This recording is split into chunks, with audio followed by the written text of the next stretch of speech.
Добър ден! Много ми е драго, как сте?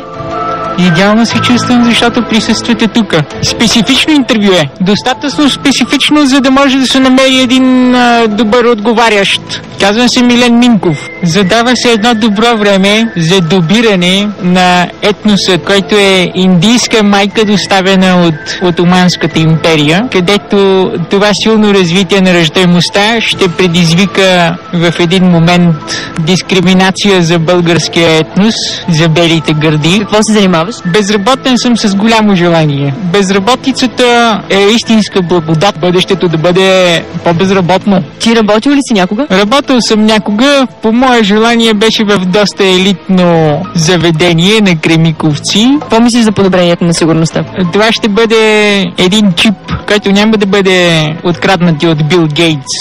Отрезката от 20 см лентичка на аудиокасетка, прочетена от глава. Това е толкова нужно, че ще има възможност да засича периметъра на хоризонта.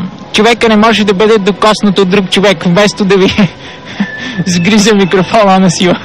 Какво знаеш за пчелите? Те са проста форма на чип система и при тях всичко се движи в рамките на по-ниски нива на радиоактивността.